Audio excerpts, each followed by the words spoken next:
ज़िंदगी में अगर खुश रहना चाहते हैं तो वो एक छोटा सा असूल क्या है? किसी ने क्या खूब कहा कि जो खोया आपने, ठीक है, उसका गम ना कीजिए। जो आपका खो चुका वो दोबारा नहीं आना वापस। उसका अगर गम करते करते आप अपना हाल और मुस्तकबिल बिगाड़ रहे हैं तो प्लीज़ संभल जाए, ठीक है। और आप इस बात को मान लें कि जो आपने पाया है वो किसी से कम नहीं है। आप इस बात को एक्सेप्ट करेंगे ना आज, तो फिर आपको कोई भी डिग्रेड एंड डीमोटिवेट नहीं कर सकता। आप कहें कि जो मेरे पास है शुक्र अल्हम्दुलिल्लाह, जो मुझे मिल रहा है अल्लाह पाक की रज़ा है, ठीक है। जो मुझे हासिल नहीं, हम नहीं जानते कि वो हमारे लिए बेहतर है कि नहीं, तो ये यकीनन अल्लाह की रज़ा होगी। अल्लाह पाक से मांगे, ठीक है। तो जो आपने खोया है उसका गम ना कीजिए, जो पाया वो किसी से कम नहीं है। पहले तो हमें ये बात माननी है। इसके अलावा जो नहीं है वो एक ख्वाब है। कितनी प्यारी बात है, ठीक है, कि जो आपके पास नहीं है, हर एक के पास सब कुछ मैसर नहीं होता। हम समझते हैं कि बंगलों, गाड़ियों और अमीर ज़ादे या अमीर ज़ादियाँ जो होते हैं वही ज़िंदगी खुशी से गुजार रहे हैं। हमारी ज़िंदगी तो एक वबाल है, एक जो है ना मुश्किल ज़िंदगी है। अगर हम ये सोचते हैं, ठीक है, तो ये बहुत गलत है। जो उनको मैसर है बहुत सारी ऐसी चीज़ें जो उन्हें मैसर नहीं, और जो सब हमें मैसर है बहुत सारी ऐसी चीज़ें जो हमें, अल्लाह पाक ने हर एक को कुछ ना कुछ चीज़ से महरूम रखा है ताकि हम उन्हें याद कर सकें, हम उनसे मांग सकें। हमें दुआ करनी चाहिए, उसके आगे कहना चाहिए, ठीक है, उससे मांगना चाहिए, बजाय के दूसरे लोगों से हम मांगते फिरें या बोलते फिरें या उनकी मिन्नतें करते फिरें। ये चीज़ें करना छोड़ दें। और ये जब ही होगा कि जो आपके पास नहीं है इस बात को मान लें कि वो एक ख्वाब है और उसे पूरा करने की कोशिश करते रहना चाहिए, छोड़ना नहीं चाहिए, पर उसका अफसोस ना करें। अगर वो आपको मिल गया तो आपकी किस्मत, अगर नहीं मिला तो उसका अफसोस करना छोड़ दें। जो मिला है ना आपको वो आपके लिए लाजवाब है, ठीक है। जो आपको मिल गया वो आपके लिए बेस्ट है, जो आपको नहीं मिला वो समझे आपके लिए बेहतर नहीं था। जिस दिन आपने इस बात को मान लिया तो आप कभी भी अपनी ज़िंदगी से, अल्लाह पाक से और किसी से भी कोई गिला नहीं करेंगे, ठीक है। और किसी और से तो गिला करना ही नहीं चाहिए ना। देने और लेने वाली ज़ात हमारे रब की है जो कि हमें समझ नहीं आती और हम लोगों से और औरों से जो है ना मिन्नतें करने लगते हैं। तो इस बात से बाहर निकले। एक बहुत ज़बरदस्त लोगों के जो मैं बात कर रही हूँ बार बार, तो एक बहुत ज़बरदस्त वाक़या बताती हूँ कि आजकल का इंसान कैसा है, ठीक है।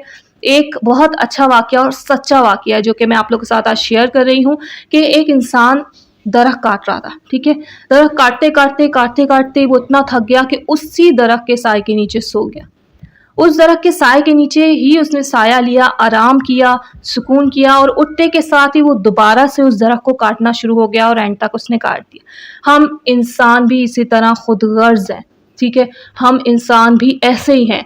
हम एक दूसरे से फ़ायदा लेते हैं, साथ में उसकी जड़ें भी काटते रहते हैं, ठीक है। पीछे पीछे उसे धोखा देते रहते हैं। जब वो हमें प्रॉपर फ़ायदा दे रहा होता है तो वो हमारा बिल्कुल साथी होता है, ठीक है। उससे हमारी मोहब्बतें कम नहीं हो रही होती। और अगर जो है ना, और कुछ ही वक्त में जब उसका फ़ायदा कम होने लगता है या आपको लगता है कि इसके इस हरकत से या ये हम करेंगे तो हमें ज़्यादा फ़ायदा होगा, तो फ़ौरन वो इंसान जो है ना उसे जो है ना वो उस फ़ायदे की खातिर से उसके पिछले जो है ना जो उसकी अच्छाइयाँ हैं उसे गवा देता है। गवा देता से ज़्यादा बेहतर अगर हम ये कहें कि भुला देता है तो ये ज़्यादा बेस्ट रहेगा, ठीक है। क्योंकि हम इंसान भूल जाते हैं। अगर वो बंदा भी इस बात को याद करता कि इसी साए के नीचे, इसी दरख्त ने मुझे साया दिया था, इसी ने मुझे गर्म धूप से बचाया था, इसी की छाँव की ठंडक में मैंने आराम किया, सुकून लिया, और ये कितनों के सुकून और आराम और छाँव का सबब बना होगा। सो इसे अगर मैं काटूँगा तो कितनों के लिए नुकसान होगा। बट उसने ये नहीं सोचा। उसने यही सोचा कि इसके सेल करने से, इसके बेचने से मुझे कितना फ़ायदा होने वाला है। उसकी सोच थी कि इनकी लकड़ियाँ मैं बेचूँगा तो मैं अच्छा खासा कमा लूँगा। तो उसके उस बिना पर उसने उस दरख्त को काट लिया पूरा का पूरा, ठीक है। जो कि समझ लें एक तरह से उसकी खुदगर्जी थी। उसने सिर्फ अपना सोचा बजाय के दूसरों के सोचने की। आजकल की खुशी मैं बताऊँ रियल खुशी क्या है। अगर आप अपने घर में 3 वक्त का खाना खाते हैं, ठीक है, अपनी फैमिली के साथ टाइम स्पेंड करते हैं, कमाने जाते हैं, कमाते हैं, लेके आते हैं जो आपका नसीब है, और सुकून की नींद सोते हैं बिना किसी टेंशन के, तो समझ जाएं कि आप बहुत खुशहाल ज़िंदगी गुजार रहे हैं। सो गुजरे हुए कल की खातिर आज को बर्बाद ना करें और आज کہ مطلب مستقبل کی خاطر بھی آج کو برباد نہ کریں. ایک ہم گزرے ہوئے کل کی خاطر آج کو برباد کر دیتے ہیں، اور ایک ہم آنے والے کل کی خاطر آج اتنا دوڑا دیتے ہیں کہ ہمیں اپنا آج بھول جاتا ہے. ٹھیک ہے، ہمیں مستقبل کا ہی بہت ایکسٹرا لگا ہوتا ہے. تو ہمیں پہلے آج کو دیکھنا چاہیے کہ ہم آج کو کتنا خوشحال کر سکتے ہیں، کیونکہ کل کا کوئی بھروسہ نہیں. سب سے زیادہ اللہ پاک سے دل لگائیے. دنیا ختم ہو جانی ہے، ہم سب فانی ہیں. ٹھیک ہے، ہم سب مٹی کے بنے ہوئے ہیں. ہمیں جتنا ہو سکے اللہ پاک سے دل لگائیں اینڈ ان کی عبادت کریں. یہی ہمارے لیے سب سے بیسٹ ہوگا، اور سب سے بیسٹ کہ انہی سے مانگے بجائے دوسروں کی منتیں کرنے کے. اسی کے ساتھ میں کرتی ہوں اپنے بلاگ کا اینڈ. امید ہے کہ آپ لوگ کو میری چھوٹی چھوٹی باتوں سے کچھ نہ کچھ تو موٹیویشن ملی ہوگی. اینڈ اگر موٹیویشن ملی ہے اور آپ کو میری باتیں پسند آئی ہیں تو میرے چینل کو آپ لوگ سبسکرائب کر سکتے ہیں، تاکہ آپ میری فیملی کا حصہ بن سکیں. کبھی کبھی یہ موٹیویٹیڈ ویڈیوز بھی ہوتی ہیں، اینڈ اس کے علاوہ بہت ساری نالجیبل اینڈ انٹرٹیننگ ویڈیوز بھی آپ لوگ کے ساتھ شیئر کرتی رہتی ہوں. اسی کے ساتھ رکھیے اپنا ڈھیر سارا خیال، دعاؤں میں یاد رکھیے. اللہ حافظ.